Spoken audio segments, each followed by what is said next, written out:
Hi, and welcome to another episode of eLearning Unlocked. I'm Marielle. Hi, I'm Julia. And today we're going to talk about part 2 of myth busting. So what are some myths in eLearning that are true or not true? Our podcast is really aimed at eLearning professionals, so people that work as instructional designers or in eLearning departments.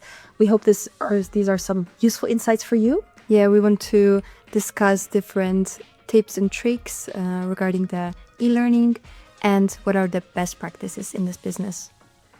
Yes, so thanks so much for listening, and let's dive in. We hope it's useful. So, what's our first myth for today? The first myth would be that e-learning doesn't have the same accountability as traditional learning. So maybe you have something to add? Yeah, I think this is an interesting one because, and I'm going to go a little bit rogue here, but I do think it's partially true. So I do get where it's coming from in the sense that does e-learning have the same, accountability? And in some ways, I would say flat out no. I think it really, really depends on how you're going to structure it, how you're going to structure it with in-person checkpoints, whether they are virtual, because they can be online as well, or in person. But I do think, of course, there is a very different level of accountability for very common e-learning courses. However, that doesn't have to be a bad thing. So that's kind of my take on it, because you do get so much back for it being often asynchronous, fully digital. If someone wants to abuse that, for sure, they can much more easily cheat their way through. So in that sense, a lot less accountability. But, and this is where I'm kind of challenging that that's even an issue, is partially that's probably true, unless you want to mitigate that, and then you can put checks and balances in place. But we're also talking very often about adult learning here, and it's actually for people that want to develop themselves, in which case we're totally fine. So yeah, what do you think, Julia? Yeah, I can totally agree. And I would also add from my side that we cannot really talk about e-learning itself when it comes to accountability. We really need to take into account that we have people behind it, as you mentioned, adult learning, but also like managers behind the whole learning process and checks, right? It's Exactly. like, it really depends, because you can have the tools, but you may not know how to use them wisely. So I think this is a very good point. And Yeah. of course, in like every myth, you have a bit of truth, right? Something that, it has to... It comes from somewhere. Yeah, yeah, exactly. Absolutely. Yeah. Great. So that's an interesting one. And I mean, of course, there's also a lot of things you can do. So if this is a concern for you and you say, look, I'm really worried about, let's say, the accountability in my e-learning program, there's a lot of things you can do. First of all, if you're worried about people, let's say, cheating off each other, you can say, well, we're going to have a database of 60 questions, and then each quiz is going to be only 10 or 20. And so each person is going to receive a slightly different randomized quiz. So these are very simple things, right, that exist in almost every LMS. You can also use a lot of gamification, like really have people earn badges, motivate them to do it themselves. So I think, like you said, if a manager is also encouraging them the right way and kind of checking in with them in person, that can be mitigated. I think this is a key point to mention, actually, that of course we can use e-learning with different approaches towards quizzes, as you mentioned, but in the end we can really look at verifying that with an in-person training. That's why we really highlight this kind of like blended learning option. So we're not really, let's say, busting that myth like 100%, but we're just trying to, let's say, take the essence of the... We're challenging it. Yeah, we're challenging it. That's true. Myth challenged. Myth challenged. Yeah. Okay. We should rename the podcast, Exactly. Myths busted or just challenged. Yeah. But I think, again, like we said, it's not a problem. And yeah, it's an interesting discussion point. Yeah. We could talk about this for hours. Exactly. So, in the end, it's just an open discussion, right? Like it depends on the perspective. So if you also have a few, let's say, points to add from your side, then feel free to drop a comment. We'll be also happy to get back to this topic in even a dedicated podcast if you're interested. Definitely. I agree. Yeah. Great. Yes, so let's go on to the next one. So our next one is e-learning is only for certain types of content. There's kind of a myth that e-learning is only effective for certain, let's say, technical skills or very simple stuff. For example, And Julia, how do you feel about that? I think that it's definitely a myth because with e-learning nowadays, you can find more and more soft skills trainings that are really doing well. For myself, I did a few and it was really good. So it's all about e-learning being adopted correctly, but it's not just about delivering the tech skills, right? And like some facts and numbers, and because you can imagine that you use some charts and then just quiz someone based on the knowledge. But in the end, when you present with the available interactive features and all the different possibilities you have with e-learning, you can really present different range of subjects such as like leadership, communication, soft skills, like team management. Like really there's plenty of subjects you can actually address with e-learning. What do you think about it? No, I couldn't agree more, because it's really what I was thinking as well. I mean, also again, for myself, whether you want to do like a self-development course professionally or personally, I've had some really great experiences with e-learning. And I think it's actually amazing, because I think it's the type of thing where you have different sort of leading experts in the world, and e-learning has made it possible for everyone to access these people. Even sometimes leading, I don't know, whether it's a leading neuroscientist about how to improve your habits or something like that. And I think as long as you have that self-motivation, again, in adult learning, it's really, really effective. So I think you can actually go very deep with e-learning content and very complex. It's just always about matching the audience, right? I think, what is the audience looking for? What is the desired outcome of your course? And so I think it's just really important to not lose sight of that. Is, as long as you're matching your audience and their expectations, and as long as you're looking at what the learning outcome is that you want for a certain type of course, then I think you're absolutely fine. And you can go on it could literally be extremely complicated physics, but if you're focusing on astrophysicists and that's your target market, then that's not a problem. They're going to be interested. Yeah, definitely. So. And I would even challenge that a bit more, saying that it might be easier actually to approach the soft skills, communication, leadership topics, etc. with the e-learning, because with the technical skills or like some creative skills, like draw something here and there, or like, do some different math equations, then in the end, it's easier with the traditional learning even, at some point. But with like leadership and communication, you don't have to have this kind of like in-person training, the traditional one, like in the classroom. You can really, address it with some different interactive elements, options, and then, for example, go for a manual assessment that you need to record yourself to present your skills, etc.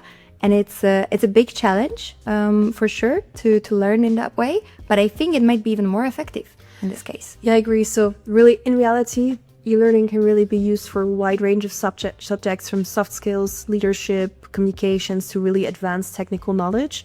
And it's just extremely versatile, so it can really work for both corporate training and personal development. Yeah, and definitely like the more challenge you take, the more effective outcome you might have, in the end. So you take the, not that clear. On-demand training is very nice for that. Yeah, the people can really look for what they are aiming to grow in as well. Absolutely. Yeah. So another one, busted. Yes. Thank you. Yeah, so on to the next one. The next one is e-learning is a one-size-fits-all solution. So some believe that e-learning is a one-size-fits-all solution that doesn't cater to your individual needs. What do you think about that? I think this is far from being a truth.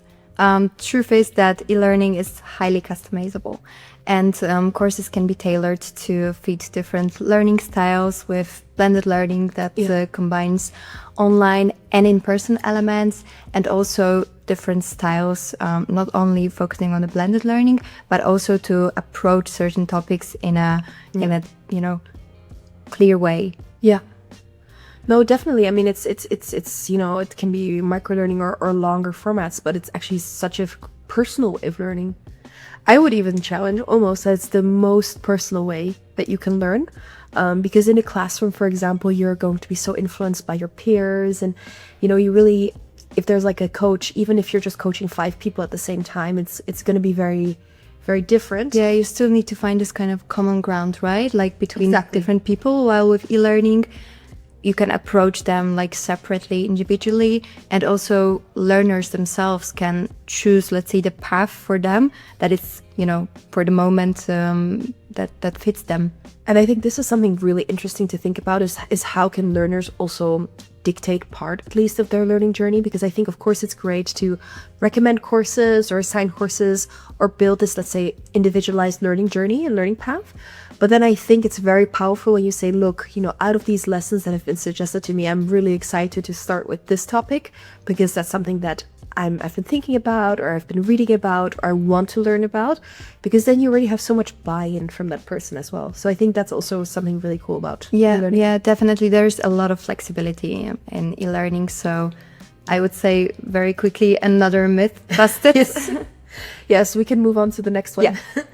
Okay, so now moving on to our last myth for this episode, which is that e-learning is expensive and time-consuming to develop. What do you think, Mariel, about this one? Yeah, I think it's definitely another big myth is that, creating e-learning content is so expensive or it takes a lot of time. And I think, of course, it can be the reality. I mean, if you're a huge organization and you want to translate it into like 25 different languages and you have to validate everything through your branding department and you have, let's say, a very big organization that has a lot of checks and balances, it can be true. I mean, I'm not saying no, it's absolutely untrue. But I think we should not forget the power of one person with an iPhone recording some really interesting talks. And that can be already extremely powerful. So I think it's also really as complex as you wish to make it. And you could really look at the type of investment that your company is willing to make.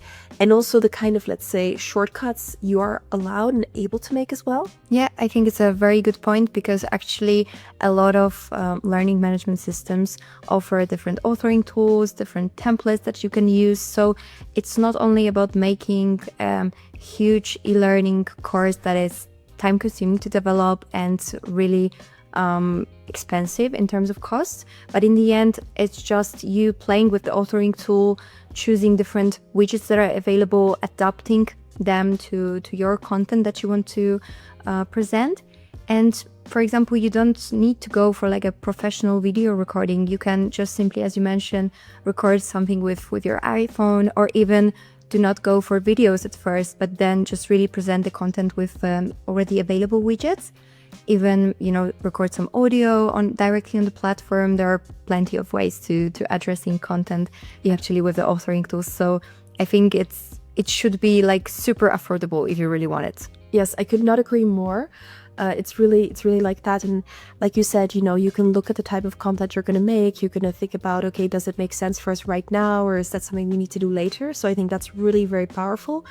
And it really keeping it simple, right? I think what is really the big work is defining the message that you want to share and acquiring that knowledge and gathering that knowledge. But if you find the right people within your organization that have that knowledge, the right product experts, the right designer that has designed the bag, these people are a wealth of knowledge. I mean, they will be able to tell you every detail of that bag. And so if you can get them on camera, or you can just record their voice for 20 minutes, that can be extremely powerful. Yeah, that's true, definitely. And I would also add here something that may not be that obvious from the very beginning, but in the end, when you create your e-learning, you can reuse it later on. So it can be lifetime investment in a sense. So you don't really think of developing new courses each year when you update your collection, or there's some update in like sales part for your company. But in the end, it's just updating a few words here and there, switching one video, but the concept is already there. So at first you may think that it's time consuming and expensive in a sense, but in the end it's all about being effective. And you need to look for a long-term approach. And in this case, you can really win with e-learning rather than with the traditional learning that you need to prepare new materials each time. You need to hire or like ask someone from your team to really be there like each year with presenting another collection, new bag, explaining different updates that you want to use with the content. that you want to promote, but in the end it's just updating a few words, and that's it. So you need to think long term, that's for sure. No, I totally agree. It's totally that. It's really, I think the key message is almost keep it simple. Really look at what you're trying to achieve. I think we sometimes get lost in the process, especially with e-learning production. We really get lost in the process, but keep it simple. You know, while high quality custom e-learning can be really huge, high investment, there's so many affordable LMS platforms. There's so many affordable authoring tools. There's so many ways that you can very simply now make really high quality videos. And, you know, once the content is developed, you can repurpose it, you can reuse it, as Julia said. So yeah, totally agree. Great. So that's a wrap for part 2. We again busted another 4 myths about e-learning and show how it can be a powerful and flexible tool for modern learning. Yeah, thanks so much for listening. We hope you enjoyed it. We hope you took some insights from it. Of course, if there's anything you would like us to discuss next, feel free, as Julia said, to drop it in the comments. We're always really happy to open a conversation. I think this is all about learning. We're learning every day as well. So also happy to be challenged. Yeah. And thank you so much for listening. Have a nice day. Great. Thanks a lot.